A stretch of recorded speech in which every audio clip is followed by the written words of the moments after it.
Ako si Kenneth, isang mafia boss pero may puso lalo na sa mga bata. Isang araw, pumunta kami sa isang bahay, ampunan dala ko ang isang pulang bag. Kasama ko ang 3 kong tauhan, suot rin namin ang magkaparehong kasuotan. Tila ba kami ang mga alagad ni Santa Claus na maghahatid ng saya sa mga bata. Sa pagpasok pa lang namin sa ampunan, sinalubong kami ng sigawan at halakhakan. Nakita ko ang mga batang nagkakagulo sa pag-aabang ng aming dala. Sa dami nila, hindi ko alam kung paano ko mapapanood ang bawat reaksyon nila kapag natanggap nila ang kanilang regalo. Pero isa lang ang sigurado, ang mga ngiti nila ang tunay na dahilan kung bakit ko ito ginagawa. Boss, ganito ba talaga lagi ang usapan natin? Bulong ni Toy sa akin. Oo, hanggat may batang nangangailangan, hindi tayo titigil. Isa-isa kong inabot ang mga regalo. Oh, ito para kay Neneng. Ito naman para kay Lara. Siyempre, hindi natin pwedeng kalimutan si Onyok. Agad na sumigaw sa tuwa si Onyok. Yehey! May laruan akong kotse, galing pa sa idol ko. Sabi ni Onyok. Napangiti ako habang hinahaplos ang kanyang ulo. Oh, para sa'yo talaga yan, para mas lalo kang ganahan mag-aral. Yehey! May laruan din ako, eroplano, ang sabi ng isang bata. Pati si Lola, may regalo rin. Salamat po, Kuya Kenneth, dagdag ng isa. Nakita kong halos maiyak sa tuwa ang ibang mga bata habang mahigpit nilang niyayakap ang kanilang mga regalo. Iba ang pakiramdam nang makita silang ganito kasaya, parang kahit papaano nabawasan ang bigat ng mundo nila. Pagkatapos ng pamimigay, nagdaos din kami ng ilang palaro. Lalong naging maingay ang paligid dahil sa mga sigawan ng mga batang sabik manalo ng mga papremyo. Sa bawat halakhak nila, pakiramdam ko'y nagawa namin ang aming misyon ngayong araw. Biglang nagpasalamat sa akin ang matandang lalaki. Maraming salamat po, Sir Kenneth. Kung wala po kayo, hindi sana magiging ganito kasaya ang lahat dito kung wala kayo. Karangalan kong makasama kayo at makatulong. Sa susunod, pupunta naman kami sa bahay ampunan para sa matatanda. Biglang sumingit sa usapan si Matilda. Maraming salamat, Sir Kenneth. Ang tanging hiling ko lang ay makahanap ka ng babaeng magmamahal at mag-aalaga sa'yo. Napangiti ako, parang imposible yata yon. Bossing, mukhang mahirap yan sabi ni Toy. Binatukan ko si Toy, pabiro. Ikaw kaya ang maghanap muna para sa sarili mo. Sige bossing, dagdag niya. Ako si Kenneth Montenegro, isang kilala sa pagtulong sa mahihirap, pero ang hindi nila alam, isa akong mafia boss. Ang yaman ko, galing sa iba't ibang ilegal na transaksyon at pagnanakaw sa mga kalaban kong sindikato. Pero hindi ako katulad ng iba, lahat ng baho nila, ako mismo ang nagsusumbong sa pulisya. Kaya naman maraming galit sa akin, lalo na ang mga sindikatong gusto akong pabagsakin. Ilang beses na akong tinambangan ng mga assassin, pero ni minsan, wala pang nakalusot. Sa lahat ng tauhan ko, tanging sina Gary, Ding, at Toy lang ang lubos kong pinagkakatiwalaan. Alam kong sa isang tawag lang, nasa tabi ko sila. Boss, buti na lang at nakuha natin yung pera mula sa sindikato. Natutuwang sabi ni Toy. Oo, pero mas importante, nagamit natin sa tama. Tama. Napasaya natin ang mga bata, dagdag ni Gary. At higit sa lahat, natalo na naman natin si Don Badang. Si Don Badang, ang isa sa mga pinakamalalaking pangalan sa mundo ng sindikato. Pero kahit anong gawin niya, hindi niya ako matalo. Good job sa inyong tatlo sa pagsama sa akin ngayong Pasko, kaya naman may bonus kayo. Wow, boss! Alam ko na ibig sabihin yan. Tara na, pumunta tayo sa lugar na maraming magagandang babae. Sabik na sabik si Toy. Tisk, Toy, wala ka talagang pagbabago? Huwag ka ngang magmalinis! Ikaw rin naman, kunwari ka pa! Natatawang sabi ni Ding. Nagtawanan kaming lahat. Mula sa maliliit na regalo hanggang sa malalaking laban sa mundo ng sindikato, may isang bagay akong natutunan. Hindi tungkol sa pera o kapangyarihan ang lahat. Sa huli, ang tunay na kayamanan ay nasa mga taong pinili mong tulungan kahit pa nasa anino ka ng isang madilim na mundo. Alam ng mga kasama ko kung anong klaseng babae ang hinahanap ko. Hindi lang basta kagandahan, kundi isang babaeng hindi kayang saktan ng pusong matagal ng sugatan. Pero sa mundo ko, sa mundong pinamumunuan ng dahas at kasinungalingan, napakahirap makahanap ng babaeng seryosong mamahalin. Kaya ngayong gabi, nandito kami sa isang bagong club sa Cubao. Sabi nila, isa ito sa pinakamagagandang lugar sa lungsod, isang paraiso ng musika, alak at babae. Pagkatapos ng isang mahabang araw ng paglalaro sa dilim, gusto ko ring magpahinga, kahit sandali lang. Tangina pre, nakita mo yon? Bulong ni Gary habang nakatitig sa isang babaeng dumaan sa harapan namin. Malalaking dibdib, mahabang hita, walang dudang isa sa mga pinakamagandang babae sa lugar na to. Ikaw na muna ang bahala rito, pupunta lang ako sa likod para mag-relax. Sagot ko sa kanya bago ako humakbang papalayo. Lumabas ako sa likod ng club at sumandal sa pader. Kinuha ko ang sigarilyo mula sa bulsa ko at sinindihan ito, pero bago ko pa mahit-hit, may narinig akong sigawan. Ano ba? Bitawan niyo ako! Napakunot ang noo ko. Mula sa di kalayuan, may nakita akong isang babae, mahaba ang buhok, suot ang isang hapit na pulang bestida, pilit siyang hinihila ng 3 lasing na lalaki. Halatang lasing ang mga hinayupak pero ang mas nakakainis, para bang aliw na aliw sila sa ginagawa nilang pambabastos. Nagpanting ang tenga ko. Alam kong hindi ako santo pero may mga bagay na hindi ko kayang palagpasin. Isa na rito ang pananakit sa babae. Hoy, malamig kong sabi habang lumalapit sa kanila. Napalingon ang isa sa mga lalaki, kita sa mukha niya ang pag-aalangan. Pero ang pinuno nila, isang matangkad na lalaking may tattoo sa braso, ngumisi lang at dumura sa gilid. Napakaangas mo ha? Sino ka ba? Ani niya. Ako? Hindi mo na kailangang malaman. Inutusan niya ang mga kasama niya na sugurin ako. Mabilis nilang inilabas ang mga balisong nila, sabay-sabay na tumawa na parang mga siraulo. Ang isa sa kanila, mabilis akong sinugod, may kasamang suntok at pagsaksak. Pero sanay na ako sa ganitong laban. Isang hakbang lang na iwasan ko ang patalim. At isang mabilis na sipa sa tiyan ang pinatikim ko sa kanya. Napayuko siya sa sakit at tumalsik sa kanyang mga kasamahan. Dahil doon, sabay-sabay na nila akong sinugod. Hala, sige, lumapit kayo ng paisa-isa, sabi ko, iniiwasan ang isa pang suntok. Tamang-tama, hindi pa ako nagiinit. Isang malakas na suntok sa panga ang pinatikim ko sa isa. Bumagsak siya agad. Sinundan ko ng isa pa, diretso sa sikmura. Mabilis kong tinapos ang laban, isa-isa silang bumagsak sa lupa, gumagapang palayo dahil sa takot. May araw ka rin sa amin, sigaw ng pinuno nila habang nanginginig sa galit. Ngumisi ako at pinagpag ang kamay kong may bahid ng dugo. Aba sige, maghihintay ako mga mahihina. Tumakbo ang mga lalaki, iniwan ang babaeng kanina lang ay pinipilit nilang kunin. Hinahanap ko siya sa paligid at nakita ko siyang nakayuko sa likod ng drum, nanginginig. Lumapit ako sa kanya, muling sinindihan ang sigarilyong nakasabit sa bibig ko. Ayos ka lang ba? Dahan-dahan siyang tumingala. Doon ko lang siya nasilayan ng maayos. Mapupungay ang mga mata niya, tila may bahid ng takot at pagtataka.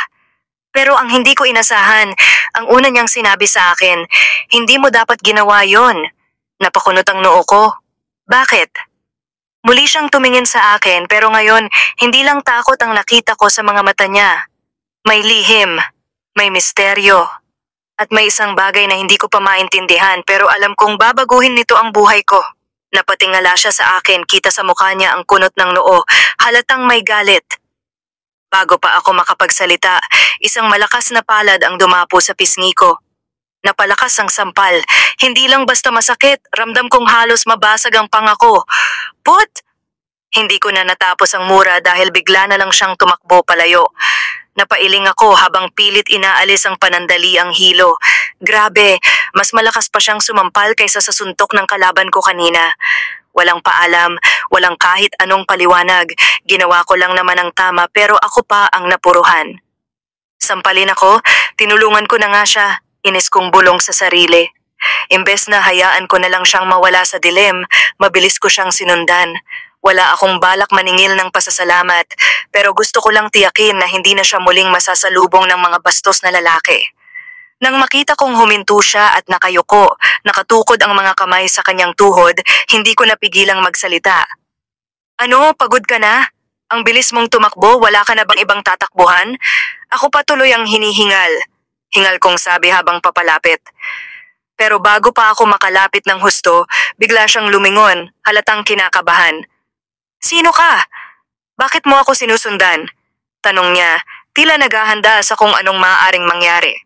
Ngumiti ako, sinadyang gawing magaan ang sitwasyon. Kasi kailangan mo ng tulong, mabuting mamamayan lang ako rito sa ating bansa.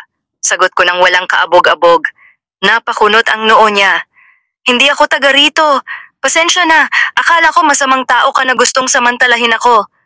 Sagot niya, may bahid ng pagsisisi sa kanyang tinig. Anong klase bang mukha ko? Sa sobrang guwapo ko na pagkamalan mo akong rapist? Iniling niya ang ulo pero kita ko sa mata niyang hindi siya sigurado kung seryoso ba ako o nagbibiro lang. Aba, excuse me, may pera ako para bayaran ng babaeng gustong sumama sa akin. Dagdag ko, saka tiniklop ang mga braso sa dibdib. Kumunot ulit ang noo niya. Nakita kong gumalaw ang kamay niya, mukhang may balak na namang humataw ng sampal. Agad akong umatras. Oh, wag na, isang sampal pa baka matanggal na tong pangako. Napabuntong hininga siya. Hindi ko naman sinasabi na mukha kang masama. Pasensya na, aalis na ako. Lilingunin na sana niya ako nang bigla kong hinawakan ng kanyang braso. Pwede kitang tulungan kung gusto mo. Huwag kang mag-alala, hindi ako babaero. Mabilis niyang binawi ang kanyang kamay. Ang kapal ng mukha mo, ha? Totoo naman, pero alam mo, ang payat mo hindi ka sexy. Kahit ang dibdib mo, hindi naman kasing lusog ng iba. Nakita ko ang pagtaas ng kilay niya habang tinitignan ako mula ulo hanggang paa. Ba't ako pa ang iniskan nito? Ilang babae na ba ang ginawa mo ng ganito? Tanong niya. Sa totoo lang, masuwerte ka dahil ikaw lang ang nag-iisang babae na inalok ko ng ganitong kasunduan. Ano, bang balak mo sa akin? Tanong nito. Nag-isip siya saglit at ang sagot niya, hindi ko inaasahan. Kung wala kang balak, gusto ko mahalin mo ako. Napaisip ako sa kanyang sinabi, tangina seryoso ba to? Oo nga, kung mamahalin mo ako, siguro mas okay pang mahalin kita. Napaisip ako, baliw ba tong babaeng to? Hindi ko alam kung anong sumapi sa kanya, pero sa unang pagkakataon, hindi ako agad nakasagot. Ngayon pa lang kami nagkita, pero parang iba ito. At ang mas nakakagulat, hindi ako tutol sa ideya. Paano mo nasabing mamahalin mo ko? Ngayon lang tayo nagkita. Anong klasing tanga ang magmamahal ng ganon kabilis? Tanong ko habang nakatingin sa kanya. Napangisi si Samantha, pero kita sa mga mata niya ang pagsisiyasat. Parang tinatantiya kung nagbibiro lang ako o seryoso talaga. Alam mo Samantha, may tinatawag tayong love at first sight. Hindi ko alam kung minahal mo rin ako nung una mo akong makita. Lumapit ako sa kanya, sinadya kong pababa ang tono ng boses ko para mas lalong mainis siya. Sige lang, magbabago rin ang isip mo. Ganun ba ang sinasabi mong love at first sight? Tanong niya. Bago ko pa mapagtanto ang ibig niyang sabihin, mabilis siyang sumugod, hawak ang isang matalim na kutsilyo. Tangina. Mabilis akong umatras at nailaga ng una niyang pag-atake, pero hindi ako nakaligtas nang subukan niyang saksakin ako sa tagiliran. Buti na lang nasalo ko ang braso niya bago lumapat ang kutsilyo sa balat ko. Sabi ko na nga ba, hindi ako nagkamali. Oh, mukha ngang na love at first sight ako sa'yo dahil kanina pa ako nangangati na patayin ka, ani niya. Bigla niyang binawi ang kamay niya at sumugod ulit. Sinikmuran niya ako. Napasigaw ako sa sakit pero agad akong nakailag sa sumunod niyang atake. Mabilis ko siyang itinulak, dahilan para mapasubsob siya sa lamesa sa gitna ng kusina. Hindi pa siya tapos. Agad siyang bumangon, muling dinampot ang kutsilyo at walang habas akong inundayan ng sunod-sunod. Pero kahit anong pilit niya, hindi ako basta-bastang matinag. Naiwasan ko ang bawat pagsugod niya at nang makakita ako ng puwang, isang maling hakbang lang mula sa kanya, sinamantala ko ang pagkakataon. Sa isang iglap, napatid ko ang balanse niya. Bumagsak siya sa sahig. Akala niya siguro iyon na ang huling pagkakataon niya para tapusin ang misyon, Pero sa isang mabilis na galaw, binaligtad ko siya at siya na ngayon ang nasa ilalim. Mas mahigpit ang pagkakahawak ko sa kanya, nilock ko ang mga kamay niya sa likod. Napalibutan din ang mga binti ko ang binti niya, kaya halos magkayakap kami. Hindi siya makagalaw. Huli ka na, natatawa kong sabi habang pinagmamasdan ang galit na ekspresyon sa mukha niya. Bitawan mo ako! Pilit siyang nagpupumiglas. Pero imbes na sumunod, lumapit ako sa mukha niya. At bago pa siya makatanggi, hinalikan ko siya sa labi. Saglit siyang natigilan. Tapos nagpanting ang tenga ko nang marinig ko ang sigaw niya. Paano mong nagawang gawin yan sa akin? Tanong niya na may inis sa muka. Napangisi ako, mukhang nabaliw siya sa galit. Sa buong buhay niya bilang isang assassin, siguro ngayon lang siya nawala ng kontrol ng ganito. Manahimik ka na lang, baby. Ano gusto mo? Patayin na lang kita? Tanong ko, may halong pangaasar. Mas lalo siyang nagpumiglas, pero mas hinigpitan ko ang hawak ko sa kanya. Ikaw lang ang babaeng hinalikan ko ng ganto. Akala mo papayag ulit ako? Mas gusto ko pang patayin mo na lang ako kaysa ganito, dagdag ng babae. Ngumiti ako. Napaka-dramatic naman nito. Sa halip na sagutin siya, muling bumaba ang mukha ko sa kanya. At muli ko siyang hinalikan. Mas madiin, mas matagal. Narinig ko ang impit niyang ungol. Hindi ko lang sigurado kung dahil sa inis o may halong iba pang emosyon. Pero bago pa niya ako masipa, biglang bumukas ang pinto ng kusina. Pumasok si Ding. Bossing, anong nangyayari dito? Napatingala ako. Si Gary kasama sina Ding at Toy. Kitang-kita sa mukha nila ang gulat habang nakatayo sa may pintuan. Napailing si Ding. Sinasabi ko na nga ba, walang magandang mangyayari dito. Oo nga, naamoy na namin na may kalokohang gagawin ka na naman ni boss. Dugtong ni Toy. Napangiti ako. Hey buhay! Mga tol, biglang nag-init ang gabi natin ah. Sabi ko, hindi pa rin binibitawan si Samantha. At sa tingin ko, mas lalo lang siyang nagalit. Maya-maya pumunta ako sa isang kong bahay. Tumayo ako mula sa kama, naginat ng kaunti, saka tinapunan ng tingin ng tatlong gago kong kasama. Nakatingin sila sa akin na parang mga batang nanonood ng action movie. Napatawa ako. Italian, utos ko habang nakangisi. Sumang-ayon agad si Toy. Sige boss, kami na ang bahala dito, grabe bossing. Astig yung laban kanina, parang nasa sinehan kami. Anak ng, pati ba naman kayo humahawak pa sa bewang? Napatingin sa akin ang tatlo na parang mga batang nahuling may ginawang kalokohan. Bossing, ang galing mo talaga, ang tindi mo humalik ha? Ani ni Gary. Oo nga boss, parang nangangain ka ng buhay, lokong dagdag ni Ding. Napailing na lang ako. Mga gago kayo talaga gabi na, sige na umalis na muna kayo dito. Tahimik akong nakaupo habang nakatingin kay Samantha. Mahigpit ang pagkakatali niya sa metal na upuan, sapat para hindi siya makagalaw pero hindi rin masyadong brutal. Alam kong iniisip niya kung paano makatakas. Kita ko sa mga mata niya. Hindi siya natatakot sa akin, pero may isang bagay akong sigurado. Naiinis siya. Nakangiti akong pinagmasdan siya. Alam kong kahit anong mangyari, gagawa siya ng paraan para tapusin ang misyon niya, pero sorry na lang siya, hindi ako madaling patayin. Nakita kong sumimangot siya habang parang may malalim na iniisip. Nilingon ko siya. Ano ang iniisip mo? Nagulat siya nang magsalita ako. Napalunok siya ng ilang beses pero hindi sumagot. Lumapit ako at umupo sa harapan niya. Alam mo namang hindi mo ako kayang patayin, tigilan mo na yang pantasyang yan. Lumingon siya, may bahid ng matinding determinasyon sa mga mata. Huwag kang masyadong kumpiyansa, baka hindi mo lang alam, nasa harap mo na ang taong yon. Kumpiyansang sabi niya, ngumiti ako, tangina ang tapang nito ha. Papatayin mo ba talaga ako? Unti-unti akong lumapit sa mukha niya, pabulong ang boses. Napansin kong bahagyang bumilis ang paghinga niya, pero hindi siya umatras. Matapang pa rin siyang nakatitig sa akin. Matapos ang ilang segundo, tumayo ako na parang wala lang. Napailing ako at walang pakialam na nagtungo sa kusina. Kinuha ang dalang pagkain, binuksan ang plastic at inilipat sa mangkok. Makalipas ang ilang sandali, tinawag ko ang tatlong kolokoy kong kasama. Hoy, tatlong gago! Kain na kayo, tapos umuwi na kayo. May lakad tayo bukas ng umaga. Utos ko habang isinusubo ang unang kutsara ng pagkain. Narinig kong napabuntong hininga si Samantha. Mukhang naiinis siya. Good. Mas masaya ang laro kapag ang kalaban mo ay hindi sumusuko. At sigurado ako, ang laban namin ni Samantha ay malayo pa. Ha?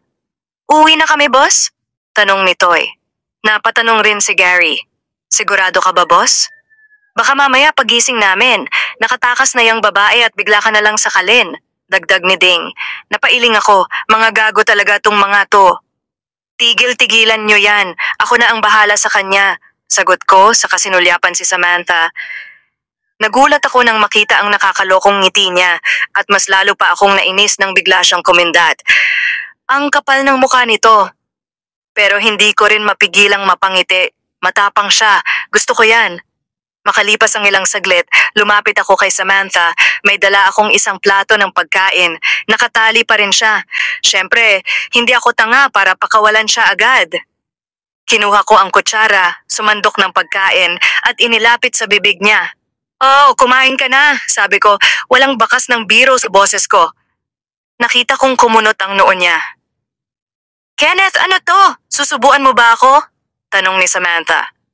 Oo, ano akala mo? Hindi ko kayang makita kang gutom, baby. Nagpalitan kami ng titigan. Kita ko sa mga mata niya ang pagtatalo sa sarili.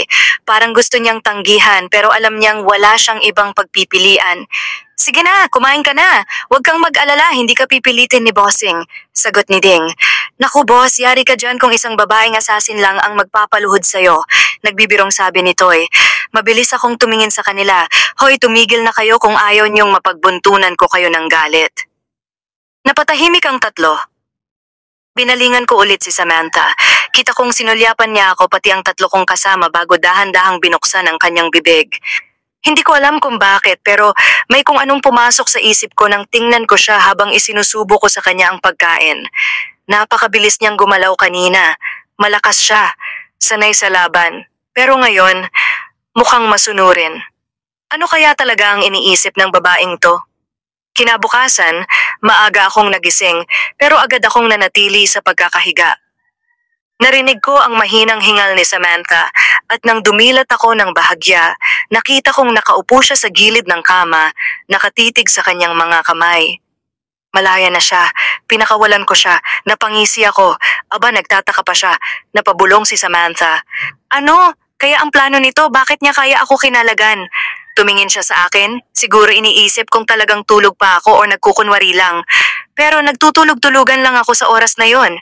Napangiti ako pero hindi ako gumalaw. Kung susubukan niyang patayin ako ngayon, magiging mas interesante ang umagang to. At kung hindi, mas lalo akong maaaliw sa susunod na gagawin niya. Napailing ako habang pinagmamasdan siya. Ang babaeng ilang beses nang sumubok patayin ako, pero heto siya, nakaupo sa gilid ng kama. Tumayo siya at lalo pang lumalim ang kunot sa kanyang noo nang mapansin niyang bukas ang pinto. Ayan na naman yung utak niyang puno ng tanong. Oh, gising ka na pala, sabi ko, saka iniabot sa kanya ang isang paper bag. Hindi niya agad tinanggap. Pinagmasdan niya ako, tila hinihintay ang susunod kong kilos. Nang wala siyang makuha, marahan niyang kinuha ang bag at sinilip ang laman. Mga personal niyang gamit. Saglit siyang tumingin sa akin, halatang naguguluhan. Ano to? At bakit mo ako kinalagan? Paano kung pinatay kita habang natutulog ka? Ngumiti ako at itinaas ang isang kilay. Alam kong hindi mo gagawin. Nakita kong nagpanting ang tenga niya sa sagot ko. Ayos lang. Mas gusto ko siyang nakikita sa ganitong estado. Galit, pero hindi makakilos. Alam kong ang isang assassin na katulad mo ay may sariling pride. Ilang beses mo nang sinubukan pero hindi mo ginawa. Bakit hindi na lang tayo magkasundo? Pinanood ko ang pagbabago sa ekspresyon niya, ang inis na palitan ng bahagyang pagkalito. Ano ang gusto mong mangyari? Tanong niya. Gusto kitang palayain sa pagiging assassin. Diretsahan kong sagot. Ako ang bahala sa'yo. Napatitig siya sa akin, kita ko ang sandaling pag-aalinlangan sa kanyang mga mata. Samantha, marami akong tauhan at kaya kong talunin ang mafia na bumihag sa'yo. Pangako, basta sumama ka lang sa akin. Nagtagal ang katahimikan sa pagitan namin. Ngayon lang siguro siya nakarinig ng ganitong alok. Paano mo nasabing hindi ko gusto ang ginagawa ko? May pruweba ka ba? Dagdag niyang tanong. Tumingin ako ng diretso sa kanya. Lahat ng assassin ay gusto ang ginagawa nila. Marami nang ipinadala para patayin ako. Lahat sila, ginawa ang misyon ng walang pag-aalinlangan. Pero ikaw, ilang beses na kitang binigyan ng pagkakataon, Samantha. Bakit hindi mo ginagawa habang natutulog ako? Hindi siya sumagot. Napangisi ako. Biglang napahinto ako. Nakakatawa. Isang assassin, nasa tabi mismo ng target niya pero hindi niya magawa habang namamahinga ang target. Napailing ako. Ikaw lang ang assassin na ganyan. Lumapit ako sa kanya, tinapik ko siya sa balikat at saka bumangon mula sa kama. Kasi kung ako, hindi ko hihintayin ang tamang pagkakataon para tapusin ang kalaban ko. Tinitigan ko siya habang nagsasalita, alam kong may bumabagabag sa kanya. Nakikita ko ang bahagyang pagkalito sa kanyang mukha, ang paraan ng pagpikit niya ng mariin na parang sinusubukang alisin ang isang bagay sa kanyang isipan. Ano kaya ang iniisip niya? Sa ilang buwang magkasama kami, napansin kong may mga bagay siyang hindi pa rin matanggap. Marami siyang tanong, hindi lang tungkol sa akin, kundi pati na rin sa sarili niya. Tama ba ako? Hindi niya ba talaga kayang patayin ako? Or baka naman ayaw niya lang? Sa totoo lang, kahit siya mismo, mukhang hindi niya rin alam ang sagot. Bata pa lang siya, kinuha na siya ng sindikato, tinuruan siyang pumatay, mamuhay sa dilim, maging isang assassin na walang kinikilingan ni sino man. Kung hindi siya susunod, siya ang papatayin. Ganun lang kasimple ang buhay niya, walang ibang pagpipilian. Pero ngayon, 6 na buwan na siyang nasa poder ko. Tuwing umaga, umaalis ako para asikasuhin ang negosyo. Babalik ako bago lumubog ang araw. Hindi siya makatakas, hindi dahil sa mga gwardiyang nakapalibot sa buong rest house o sa mga electrified barbed wires. Pero baka naman, ayaw na niyang tumakas? Hindi ko alam kung kailan eksaktong nagsimula pero napansin kong nag-iba na siya. Hindi na siya katulad noong unang dumating siya rito, laging handang pumatay, laging naghahanap ng paraan. Ngayon, wala na akong nakikitang kutsilyo sa kamay niya. Nakita ko rin kung paano siya napapaisip tuwing magkakasama kami. Alam kong sinusubukan niyang unawain kung ano ba talaga ang nararamdaman niya. Alam kong hindi lang ito tungkol sa misyon niya. May ipapakita ako sa'yo. Isang araw, habang abala siya sa kakaisip, lumapit ako sa kanya. Maligo ka na at aalis tayo, may ipapakita ako sa'yo. Sabi ko, sabay abot ng isang paper bag na may lamang bagong damit. Wala siyang sinabing kahit ano kaya lumabas na lang ako ng silid at iniwan siya roon. Maya-maya, lumabas na siya, suot ang dress na pinili ko para sa kanya. Simple pero elegante. Saglit akong natulala nang makita siya. Ngayon ko lang siya nakitang ganito kaganda. Hindi dahil sa damit, kundi dahil parang mas magaan ang aura niya. Ngumiti ako. Wow, bagay na bagay sa'yo. Nilingon niya ako. Kitang-kita ko ang pag-aalinlangan sa kanyang tingin. Samantha, hindi ako pumapalya sa pagpili ng magandang damit. Nakita kong napakunot ang noo niya. Baka naman mahilig ka rin sa pambabaeng damit. Hehe, natatawang sabi ni Samantha. Napangisi ako. Oh, marunong ka na palang magbiro ngayon. Natatawa kong sagot. Nagtagal ang tinginan namin bago ako muling nagsalita, mas pilyo na ang tono.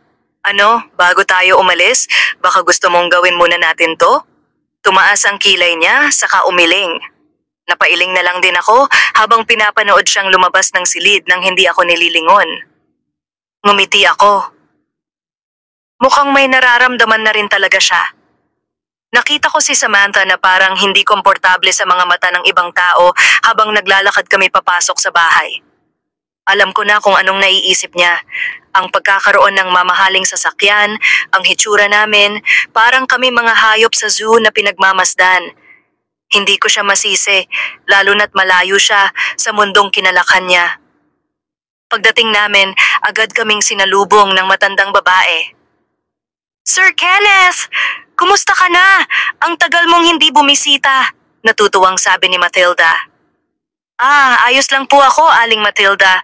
tulad pa rin ng dati, sagot ko na may kaunting pagbabalik tanaw. Pumunta kami sa kabilang dako ng bahay at doon sumalubong si Mang Budak. Salamat sa pangangalaga ninyo sa lugar na ito, Mang Budak, sabi ko sabay abot ng kamay ko sa kanya. Sir Kenneth, kayo po talaga ang dapat pasalamatan naming. Ani niya. Pagkatapos biglang nagtanong ang matanda habang tinitingnan si Samantha. At sino naman itong kasama mo, Sir Kenneth? Siya na ba ang maswerteng babae? Tanong ni Budak. Tumango ako, hindi maikakaila ang pagkaka-proud sa boses ko. Oo naman, siya ang babaeng bumihag sa puso ko. Nang makita ko ang reaksyon ni Samantha, tila nag-aalangan siya. Hindi ko naman siya masisi dahil wala namang masama kung hindi siya sanay sa ganitong klaseng buhay. At hindi ko rin kayang pigilan ang sarili ko, kaya hinalikan ko siya sa pisngi. Siguradong hindi niya pagsisisihang mapangasawa ka, Sir Kenneth. Napakabuting tao mo, sabi ni Mathilda. Nakaramdam ako ng konting kaba sa mukha ni Samantha, kaya't lihim ko siyang kinurot sa tagiliran. Hindi ko alam kung may naramdaman siya sa ginawa ko. Dahil sa saya ko, hindi ko napansin ang mga kabataang pumasok at nagsimulang magtanghal. Pagkatapos, nagsimula silang umawit at sumayaw. Nakita ko ang reaksyon ni Samantha, may saya sa mga mata niya. Hindi ko akalain na makikita ko siya sa ganong estado, parang tila naaalis ang pader na itinayo niya sa sarili niya. Habang pinagmamasdan ko ang mga batang ulila na masaya at masigla sa kanilang sayaw, ramdam ko ang init sa aking puso. Sa mga kabataang ito na walang ibang iniisip kundi ang makatawid sa buhay, naisip ko na tila ang mga ulilang ito, kung wala ako, baka hindi sila ganito kasaya. Bigla na lang narinig ko si Samantha na tinanong ang isang batang lumapit sa kanya. Ma'am! Nagulat si Samantha, ngunit agad siyang napangiti nang makita ang batang lumapit. Oh, bakit, Onyok? Ang 6 na taon na si Onyok ay nakangiti, tahimik habang kinakain ang kanyang pagkain. Ah, wala lang. Kumusta ka? Napangiti ako nang makita kong ang batang iyon ay masaya sa buhay kahit na walang pamilya. Itinaas ni Samantha ang kanyang hintuturo, parang seryoso pero may ngiti sa labi. Anong pangalan mo, baby boy? Onyok po. May kung anong tumama sa aking dibdib habang pinagmamasdan ko si Samantha, pati ang batang si Onyok. Hindi ko alam kung anong klaseng buhay ang gusto kong ipamana sa mga batang ito. Ngunit isang bagay lang ang sigurado ako. Ang bawat hakbang ko may epekto, hindi lang sa buhay ni Samantha, kundi sa bawat batang nangangailangan ng pagkakataon na magbago. Habang pinagmamasdan ko si Samantha na yakap ang bata, hindi ko maiwasang maalala ang sarili ko noong bata pa ako. Isang ulila, napadpad sa mga kamay ng mga taong walang kaluluwa. Masasakit na alaala, ngunit sa bawat batang nakita ko sa bahay ampunan, parang nararamdaman ko na may isang piraso ng aking nakaraan na muling nabubuo. Nakita ko ang munting luha ng bata habang yakap-yakap siya ni Samantha. Alam mo, napakaswerte mong bata, kaya dapat maging mabait ka sa kanila, Onyok. Payo ni Samantha kay Onyok. Pagkatapos ng ilang sandali, nagsimula kaming magtungo sa isang lugar na natatanaw ang malawak na dagat. Tahimik na binabaybay ng sasakyan ang makitid na daan hanggang sa makalapit kami sa lugar na yon. Bakit tayo nandito? Tanong ni Samantha. Mahilig ka sa dagat, di ba? Tahimik lang siyang naghintay sa sagot ko hanggang sa nagbuntong hininga siya at nagsimulang magsalita. Pasensya ka na. Marami lang akong naiisip mula nang makita ko ang mga bata. Masaya ako para sa kanila. Sagot ni Samantha. Habang siya'y nagsasalita, nakikinig lang ako. Hindi ko siya pinipilit magsalita pero alam ko na may mga bagay siya na hindi pa kayang ibahagi ng buo. Tulad nila, isa rin akong ulila, walang magulang at ibinenta sa isang masamang sindikato. Wala akong nagawa kundi sundin sila. Naisip ko dati na sa mundong ito walang may karapatang mabuhay ng payapa. Pero nang makita ko sila, nakita ko ang kanilang mga inosenteng mukha na puno ng pag-asa. Ani niya. Tumigil siya sandali at sa mga mata niya nakikita ko ang bigat ng mga alaala. Tama ka nun. Akala ko wala ng pag-asa ang buhay ko. Pero mula nang gawin ko ito, nakaramdam ako ng saya. Napagtanto ko na ang takbo ng magulong mundong ito ay maaaring magbago. Kung mas marami pang tulad natin ang makakatulong sa kanila, baka may pag-asa pa. Dagdag ni Samantha. Nararamdaman ko ang tindi ng sinabi niya. Tila ang mga batang iyon na walang kasalanan sa kung anong nangyari sa buhay nila ay naging daan para magbago ang pananaw ni Samantha. Nagpatuloy ako sa pagsasalita. Kaya sana samahan mo ako sa layunin kong ito, magtulungan tayo para maitaguyod ang mga pangarap ng kabataan. Hindi siya agad sumagot. Tinitigan ko siya at nakapansin ang hindi inaasahang kabiguan sa kanyang mga mata. Bigla na lang siyang nagbitaw ng malungkot na salita.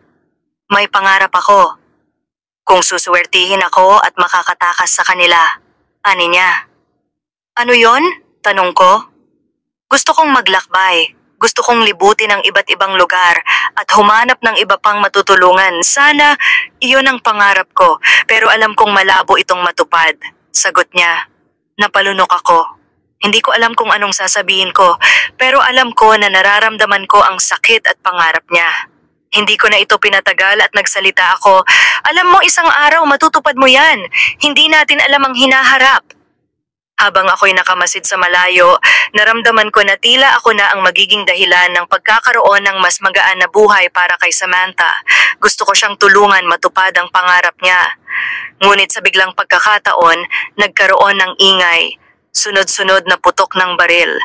Mabilis na nagsimula ang kaguluhan, may mga lalaking nakasakay sa kotse na nagpapaputok mula sa malayo. Puno ng kaba ang aking puso. Ano to?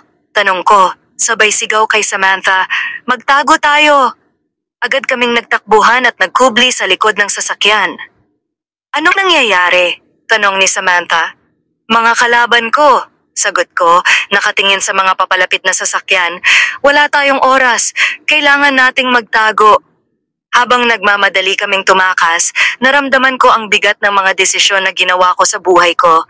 Hinarap ko siya at sinabi, sumakay ka sa kotse. Hindi ko inaasahan ang magiging sagot ni Samantha. Huwag, haharapin ko sila. Alam kong ako rin ang habol nila. Nawalan na ako ng oras para patayin ka, Kenneth. 3 gabi at 2 araw lang ang ibinigay sa akin, kasama ang gabing nagkita tayo noon. Hinayaan kong magpatuloy si Samantha, ang kanyang boses ay puno ng kalungkutan at determinasyon. Pero hindi kita magawang patayin. Kaya ngayon, ako naman ang hinahabol nila para patayin. Naramdaman ko ang bigat ng kanyang mga salita. Hindi ko kayang makita siyang ganito. Bakit hindi kita isasama? Hinila ko siya palayo sa mga putok ng baril, mabilis na tumakbo habang pinipilit na manatiling nakayuko. Kailangan naming makalayo hanggat maaari. Mabilis na binuksan ko ang pinto ng sasakyan at pinauna siya papasok. Pagpasok niya, agad akong lumipat sa kabilang upuan, nagsimula akong magmaneho at pinabilis ang takbo. Habang umaandar kami, naramdaman ko ang tensyon sa bawat kanto. Maraming tao ang nadamay sa nangyaring insidente at alam kong magdudulot ito ng kaguluhan sa buong lugar. Agad na may mga tumawag ng pulis at nakikita kong nagsisigawan ng ilang tao. Anong gagawin natin? Maraming nang nadamay, ani ni Samantha. Huwag mong alalahanin yan. May mga tao ako sa lugar na yan. Ako ang bahala sa kanila, sagot ko. Ang mga inosenteng nadadamay sa mga nangyari, palagi ko nang inaako ang responsibilidad na siya mismo ang dahilan. Habang patuloy kaming tumatakas, hindi kami bumalik sa rest house. Direktang tumungo kami sa isang pantalan at ipinasok ang sasakyan. Tahimik lang akong nagmamasid habang ibinibigay ko ang ilang dokumento sa isang tauhan doon. Pagpasok namin sa barko, huminto kami sandali. Nagpahinga, ngunit ramdam ko ang kabigatan sa mga mata ni Samantha. Pagkatapos ng ilang sandali, nagtanong siya, paano kung nasundan tayo rito? Hindi nila malalaman kung hindi mo sasabihin. Pabiro ko. Ngunit, ang totoo, may malaking tiwala na akong ibinibigay sa kanya. Hindi ko namalayan pero unti-unti, naging bahagi siya ng buhay ko. Hindi ko pa kayang aminin pero si Samantha, hindi lang siya isang assassin o kaaway. Siya na ngayon ay isa sa mga dahilan kung bakit lumalaban pa rin ako. Paano kung gawin ko ang sinasabi mo? Huwag mong sabihing lubos mo akong pinagkakatiwalaan. Tanong niya. Tiningnan ko siya, hindi ko alam kung paano sasagutin. Oo, marahil napakatanga ko, ni hindi ko rin alam ang dahilan kung bakit. Pagkatapos ng ilang oras na paglalakbay, nakarating kami sa ibang lugar. Bumaba kami at sumakay muli sa isang sasakyan. Habang nagmamaneho, nakikita ko na parang tahimik lang siyang sumusunod sa bawat galaw ko. Hindi na siya nagtanong, tila alam na niya kung saan kami patungo. Nang ngumiti ako at nagpatuloy sa pagmamaneho, naramdaman ko na nagtatago na ako ng ilang lihim. Kaya pala ganito ang diskarte mo. Kaya pala sinasabi nilang ikaw ang pinakamapanganib, Kenneth. Manghang sabi ni Samantha. Ngumiti lang ako. Kaya sigurado akong hindi na tayo masusundan ng kalaban. Ngunit sa mga sumunod na sandali, nagulat ako. Lumingon ako kay Samantha at sa isang iglap, itinutok niya sa akin ang isang baril. Samantha, sabi ko, pero ang mga mata niya ay puno ng seryosidad, ang boses niya ay malamig. Bakit? Naramdaman ko ang mabilis na pagkabigla, ngunit nanatiling kalmado. Ang puso ko ay mabilis na tumibok, ngunit sa kabila ng takot, hindi ako nagpakita ng kaba. Huminto ako sa pagmamaneho at tiningnan siya. Hindi ko alam kung anong magiging reaksyon niya. Inasahan ko na ang sandaling ito, pero hindi ko pa rin alam kung paano siya tutugon. Ah? Anong ibig sabihin nito?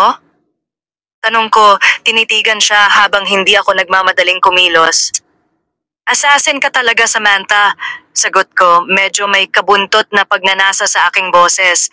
Matagal ko siyang kinakausap. Hindi ko akalain na darating ang oras na ito. Tiningnan ko siya, naghihintay ng sagot. Matagal na tayong magkasama, ito ba ang naging desisyon mo? Naramdaman ko ang matinding determinasyon sa kanyang sagot. Hindi ko kayang pagkatiwalaan ang pangako mo. Hindi kita kilala. Hindi ko alam kung hanggang saan ang kakayahan mo. Kung papayag ako rito, paano kung sa huli, pareho lang tayong mamatay? Nakikita ko ang pag-aalinlangan sa kanyang mga mata, parang may mga tanong sa isip niya na hindi niya kayang sagutin.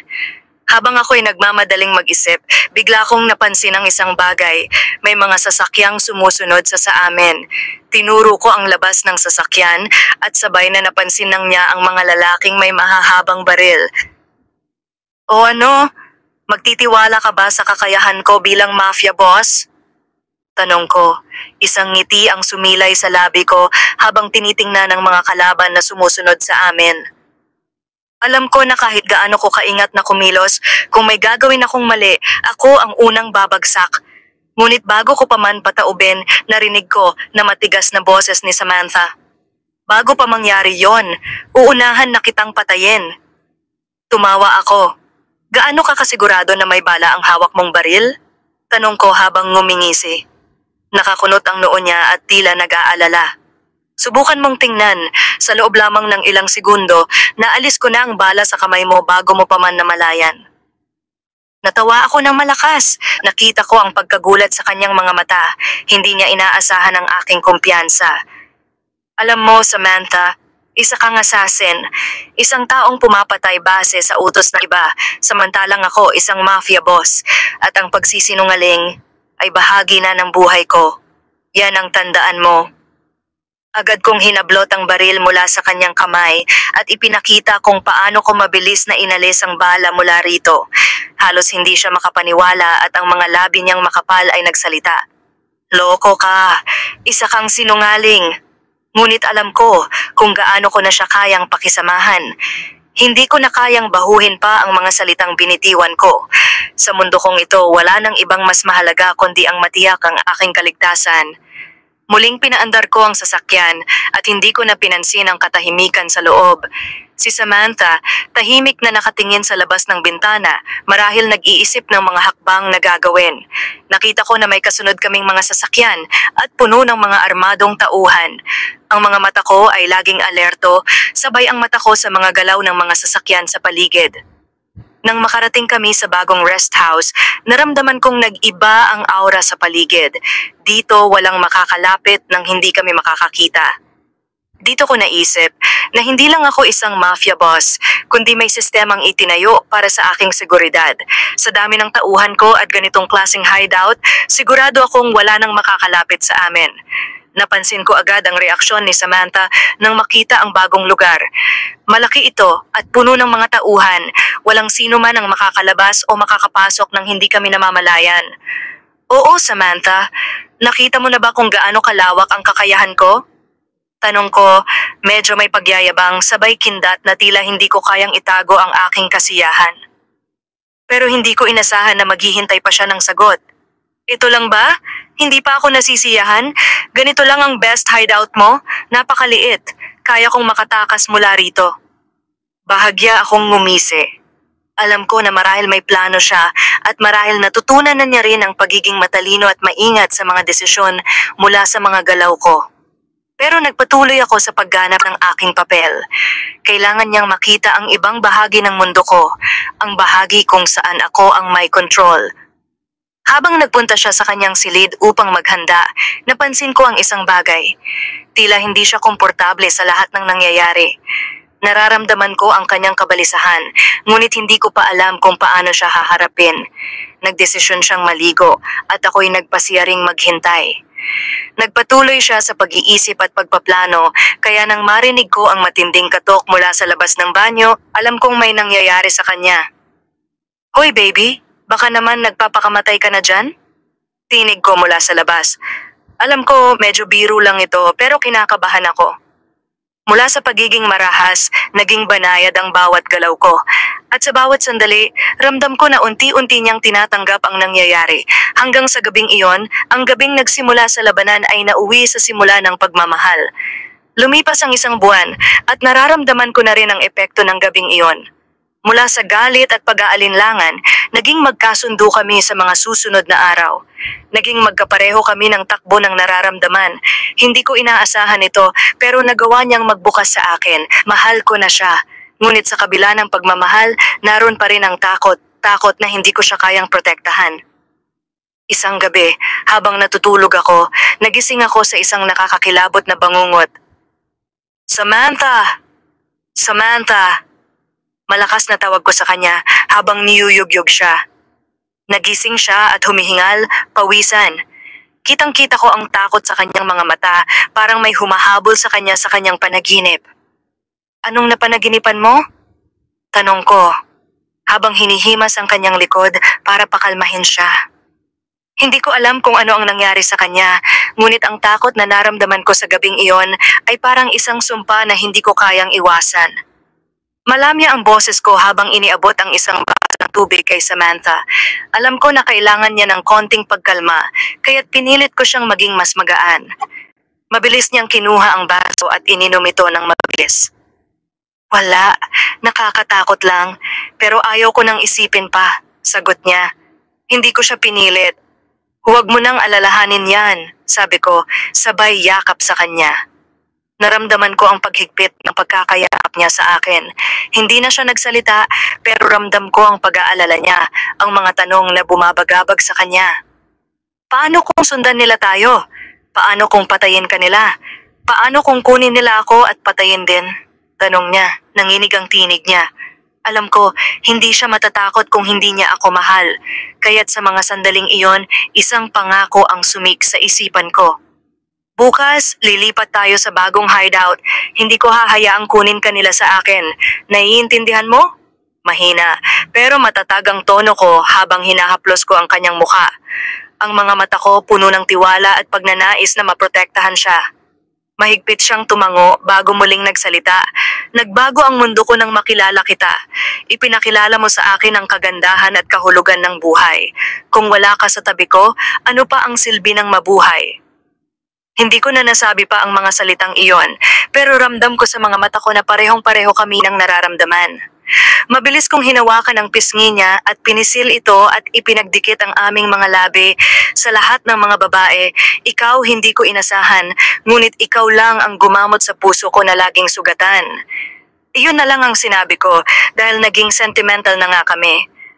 Pero sa kabila ng lahat ng mga bagay na nangyari, nagdasal ako na sana magtapos na ang mga problemang kinahaharap namin. Nais ko lang na makapamuhay kami ng tahimik nang wala ng sagabal. Ngunit dumating ang panahon na kailangang magsanib ang aming lakas. Nalaman namin na ang mga sindikatong gustong patayin ako ay nahuli. Mas malaki pa ang banta. May mga mayayamang tao at mga opisyal ng gobyerno na kasabwat nila. Hindi lang ito basta mafia transaction.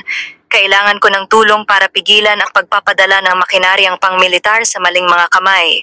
May mga armas na pinapalitan ng mababang kalidad at ako lang ang makakapigil dito. Kailangan ko itong itama. Bossing, natutuwang sabi ni Toy. Nilapitan ko sila at nakita ko ang lungkot sa mga mata nila. Mahirap para sa kanila ang matagal na hindi ako nakita. Boss, bakit ka pa matagal na nagbakasyon? Alam mo naman na labis kaming nalungkot sa pagkawala mo ng matagal, pero bakit ang tagal mo hindi nagpakita? Tanong niya. Natawa ako ng konti at sinabing, hayaan mo na, boss ka rin naman. Simulan na natin ang plano. Nakuha mo ba ang impormasyon? Sumunod si Gary, ang pangalawa sa grupo. Oo, boss. Nakuha namin ang impormasyon. Ang nagpadala sa kanya ay si Badang, ang kalaban mong mafia boss. Siya ang leader ng Red Dragon Group, pero ang babaeng ito ay mula sa Taiwan, ang mga sindikatong humahawak sa kanya. Nag-isip ako saglit, iniisip kung paano ang mga susunod na hakbang. Pero isang bagay ang malinaw sa akin. Hindi ko kayang matalo ng basta-basta ang mga sindikatong ito. Itinutok pa ni Gary ang kanyang daliri kay Samantha, ngunit bago pa siya makapagsalita, hawak ko na ang kanyang kamay at bahagyang piniga ito. Huwag mong duruin ang pinakamamahal ko na babae, isinugal ko ang buhay ko para makuha siya. Seryoso kong sinabi, tinitigan siya ng matalim. Alam ko, hindi nila naiintindihan ang relasyon namin, pero wala akong balak na magpaapekto sa kanila. Sige boss, hindi nauunawaan ko. Nauunawa ang sagot ni Gary. Nagtanong si Toy habang iniiwasang sumunod si Samantha na pumasok sa kusina. Dahil may smuggler kami, alam namin kung anong port sila dadaan. Pagkatapos nilang maglunsad, agawin sila ng grupo ni Badang at ng Alien Syndicates. Ang Pidan Connection, bossing, paano natin matitiyak na hindi tayo pagtataksilan ni Samantha? Walang problema, ako na ang bahala. Huwag niyo siyang galawin. Kung ipagtanggol niyo siya, magiging utang na loob ko yun sa inyo. Matigas na sagot ko. Alam ko hindi pa nila lubos na pinagkakatiwalaan si Samantha, ngunit hindi ko kayang hayaan silang baguhin ang aking desisyon. Mahal ko siya at iyon lang ang mahalaga sa akin. Sa isang sulok ng aking isipan, may bumabagabag na tanong, paano kung mas lalala pa ang sitwasyon ko kung hindi ako sumuko sa mga sindikatong ito? Ang kalituhan ko ay dumagdag, kaya naupo ako sa mesa at inisip ang mga posibleng mangyari. Nagulat ako nang pumasok si Gary sa kusina. Binuksan nito ang ref at kumuha ng tubig. Sana wag mo iwan si Bossing Samantha dahil mananatili siya sa tabi mo hanggang sa dulo. Hindi siya yung tipo ng tao na iiwan ka lang. Kaya sana pag-isipan mo rin ang kaligtasan niya. Marami kaming umaasa sa kanya. Sabi ni Gary kay Samantha. Wala akong nasabi. Pero natakot ako sa mangyayari sa amin sa transaksyong ito na nagpasimula ng gulo. Ito rin ang magiging dahilan ng paghabol sa akin ng mga assassin. Isang batas sa kanilang mundo. Kung hindi mo matatapos ang misyon, kailangan mong magpakamatay dahil walang tigil ang mga assassin sa paghabol sa iyo. Ano ang iniisip mo, boss? Tanong ni Gary. Wala. Sagot ko, ngunit alam kong alam niyang may binabalak ako. Ang mga salitang iyon ni Kenneth, binigkas ng may matinding diin. Ramdam ko ang kabigatan ng bawat kataga. Sinasabi ko na lang sa sarili ko na sa huli, magsasama kami ng walang takot, ng walang kalaban. Isang linggo ang lumipas ng paghahanda at pagpaplano. Tinungo namin ang hideout at nandun kami isang araw bago ang nakatakdang transaksyon. Nai-report ko na ang lahat sa pulis at naniniwala akong mahuhuli namin ang mga sindikatong nagplano na gamitin ang mga armas na dapat ay para sa bansa. Nakita ko na rin ang mga peking armas na ipapalit nila sa mga tunay na armas. Ang plano nila ay ipagpalit ito, nakawin ng pera, para bayaran ang mga original na armas at pagkatapos ay magiging malaya kami sa mga ito at makakapamuhay ng tahimik ni Samantha kung magiging matagumpay lang ang misyon namin nang walang aberya. Nagkunwari kaming lahat bilang mga tauhan ni Badang.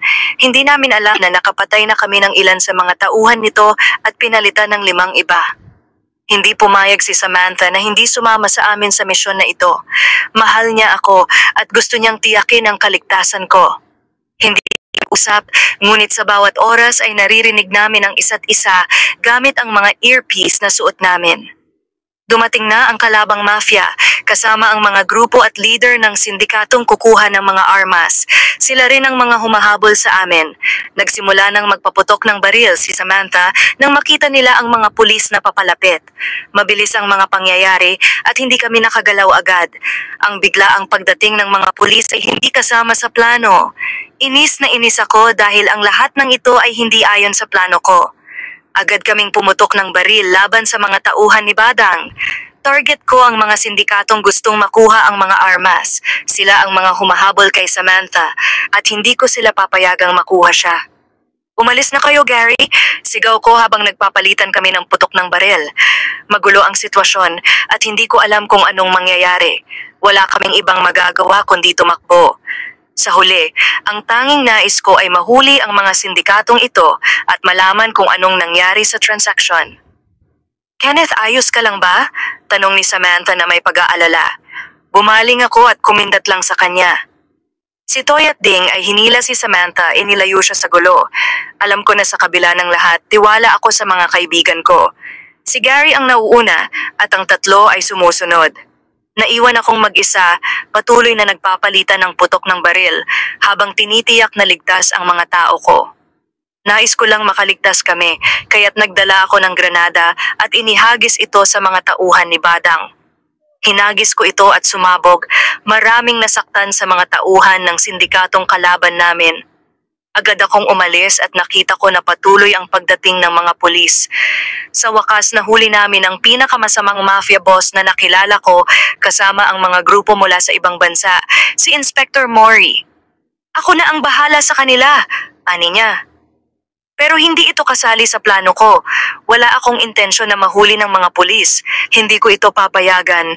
Hindi ngayon na nakita ko na ang babaeng makakasama ko habang buhay, ang babaeng minamahal ko. Kaya't ginawa ko ang lahat ng makakaya ko upang mahuli ang mga sindikato at mailigtas si Samantha para makapamuhay kami ng tahimik. Kenneth, Langya, ikaw na naman, hahabulin kita, tandaan mo yan, sabi ni Inspector Mori. Hindi ako nahuli at masaya ako dahil kahit paano nabawasan ang mga masasamang tao sa paligid. Si Samantha at ang mga tauhan ko ay puno ng pangamba para sa akin habang nagtatago sila sa kotse. Anong nangyayari? Tanong ni Samantha. Huwag kang mag-alala, hindi lang yan. Ang pinakamapanganib na gulo na kailanman ay nalampasan ng grupo namin. Sagot ni Ding sa tanong ni Samantha. Oo, kaya natin yan, bossing. Dagdag ni Toy. Mas mabuti pa, gumawa tayo ng panibagong plano, sabi ni Gary. Ako si Samantha, iniwan namin ang lugar at kahit hindi namin kasama si Kenneth, wala kaming alam kung anong nangyari sa kanya. Ang tanging dasal namin ay ang makaligtas siya at makabalik sa amin. Kasalukuyan kaming inaayos ang mga dekorasyon na ilalagay sa orphanage kung saan siya nanatili. 6 na buwan ang lumipas mula noong engkwentro nila Kenneth at ng mga Taiwan syndicates pati na rin ng mga tauhan ni Badang. Pagkatapos ng lahat ng nangyari, nakapiit sila sa New Bilibid Prison. Gaya ng plano ni Kenneth, nakaligtas siya at hindi nahulog sa mga problema. Ngunit hanggang ngayon, wala pa ring nakakaalam kung nasaan ngayon si Kenneth. Hindi ko na nakita si Kenneth. Dinala ako ng mga tauhan ni Kenneth sa orphanage kung saan sila huling nagkita. Walang nagtatanong kung bakit. Pati ang isa sa mga administrador doon, nag-isip na alam na nila ang dahilan. Anong dekorasyon ang ilalagay ko dito? Tanong ko kay Manang Matilda habang iniisa-isa nila ang mga detalye ng kanilang bakuran. Ang Pasko ay malapit na, kaya't naglagay kami ng mga dekorasyong pang Pasko na ikakabit sa labas ng bahay. Ma'am, ako na lang ang mag-asikaso, baka mapagod ka pa, malaki na ang tiyan mo. Pag-aalalang alok ni Matilda sa akin. Ayos lang, wag mo na ako alalahanin ang pagdadalang tao ko, Manang Matilda. Habang iniisip ko ito, biglang sumigaw si Onyok. Tingnan niyo kung sino ang dumating! Ang mga tao sa paligid ay tumingin sa bakuran nang marinig ang sigaw. Isang malaking sasakyan ang huminto sa harap ng bahay at kabado ako nang makita ko itong bumukas. Isang lalaki ang lumabas, si Kenneth. Ako naman ang magkukwento. Naglakad ako papunta sa kanya, nakasuot ng sombrero at maayos na kasuotan. Nakita ko si Samantha na nakatayo, ang mga mata niyang nakatutok sa akin. Napatingin siya at hindi makagalaw, parang hindi makapaniwala na naroroon ako. Ngunit habang ang iba ay bumati at natutuwa, ako'y dahan-dahang lumapit sa kanya. Sir Kenneth, Ma'am Samantha ay matagal nang naghihintay sa inyo, sabi ni Mathilda. Dahil sa mga salitang iyon, naging ngitian kami ni Samantha at sa wakas, lumapit ako sa kanya. Ngunit nang magbigay ako ng pagkakataon na yakapin siya, hindi siya tumugon. Pumasok siya sa loob at ako naiwan na mag-isa sa bakuran. Pagpasok ko sa silid, hindi ko na kayang pigilan ang mga luha ko. Naramdaman ko ang sakit ng kanyang pag-iwas. Matapos ang lahat ng nangyari, naiwan akong mag-isa sa gitna ng mga tanong. Bakit nga ba siya ganon? Bakit ako naglaho? Nag-alala ako. Nagpunta ako sa tabi ng pintuan at sinubukang tawagin siya. Kenneth, bakit ka bigla na lang nawala? Nababahala ako sa'yo. Wala man lang balita kung nasaan ka o anong ginagawa mo. Nag-aalalang tanong sa akin ni Samantha. Pumunta ako sa kanya. Ayaw ko lang na mapahamak kang muli, baka balikan ako ng mga tauhan ng sindikato na nakalaban ko. Hinabilin naman kita sa mga tauhan ko, Samantha. Sana mapatawad mo ako. Lumapit ako sa kanya at sinubukang hawakan siya, ngunit umiwas siya. Umalis ka na lang ulit, okay lang ako dito. Ako at ang anak natin ay magiging maayos. Ani niya. Hindi ko na kaya, mabilis kong niyakap siya. Hindi ako aalis, tapusin ko na ang mga kailangan kong gawin dahil gusto ko na makasama ka. Gusto ko tayong mamuhay ng masaya. Talaga bang hindi mo ako iiwan? Tanong niya. Oo, at kung aalis man ako, isasama kita. Maglalakbay tayo sa mga lugar kung saan maaari tayong magtulungan. Papalakihin natin ang anak natin. Maglalakbay tayo. Pupunta tayo sa iba't ibang lugar para makahanap ng mga tao na matutulungan. Ngumiti siya at may naramdaman ako ng kunting kilig. Hinaplos ko ang tiyan niya at naramdaman ko ang mga galaw ng bata sa kanyang sinapupunan. Mukhang naiirita na ang anak natin pero masaya ako, sabi ko habang inaabot ko ang kanyang kamay. Oh, patawad anak, nandito na si Daddy, sabi ko sa bata. Ang excitement at kaligayahan ko'y hindi maipaliwanag. Pagkatapos mong ipanganak, magpapakasal tayo at magsisimula ng bagong buhay na magkasama. Halika, lumabas tayo dahil gusto akong ipakita sa'yo. Hinila ko siya palabas ng bahay at ini-announce ko ang isang bagay na alam kong ikatutuwa niya. Yun ang magiging tahanan natin habang tayo ay naglalakbay, sabi ko habang tinuturo ko ang isang malaking bus. Sobrang ganda nito at kitang-kita ko ang kagalakan sa mga mata ni Samantha. Hindi nakapaniwala si Samantha. Halika, tignan mo lahat ng nasa loob, sabi ko, sabay hilahing papasok siya sa loob ng bus. Napakaganda ng loob ng bus, may mga kwarto at kumpleto sa mga gamit na kailangan namin. Wow, Kenneth, hindi ko alam, ito ba talaga ang magiging tahanan natin? Natutuwa niyang tanong. Ito ba ang ginagawa mo? Oo, ginawa namin ito ng 6 na beses. Humingi kami ng tulong. Isa ako sa mga tumulong kaya matagal tayong nawalan ng contact. Pangarap ko itong ibigay ito sa'yo. Sagot ko, hindi alam kung paano ko ipapaliwanag ang lahat ng hirap na pinagdaanan ko. Bakit ikaw? May iba pang pwedeng gumawa nito. Bakit ikaw pa? Umiiyak na tanong niya habang niyayakap ako. Tinitigan ko siya at hindi ko na kayang pigilan pa ang mga damdamin ko. Mahal kita, kaya ginawa ko ito. Pinaghirapan ko ang lahat ng ito para sa'yo. Ibinigay ko ang buong buhay ko. Ikaw ang tanging babae na minahal ko. Ikaw ang tanging babae na ipaglalaban ko hanggang kamatayan. Ito ay hindi galing sa masama. Ikaw ang magiging ina ng anak ko. Hindi ko na kayang magpigil. Lumapit ako sa kanya at hinalikan siya. Hindi na siya tumanggi.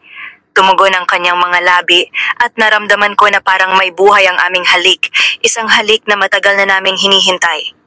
Mahal na mahal ko siya at sa kabila ng lahat ng pagsubok, handa akong magpatuloy sa bagong buhay na inaalok nito sa amin. Sino ba ako para tanggihan ito? Napakagandang bagay na ibinibigay mo sa akin. Maraming salamat. Mahal din kita, Kenneth. Nag-init ang puso ko sa mga salitang iyon. Nang sandaling iyon, hinalikan ko siya muli at naramdaman ko ang kasiyahan sa bawat galaw ng aming mga labi.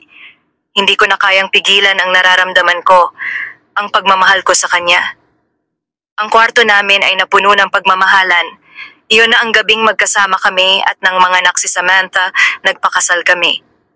Sa mga susunod na taon, ipinagpatuloy namin ang pagtulong sa mga nangangailangan habang kami ay naglalakbay sa buong bansa gamit ang bus na aming tahanan.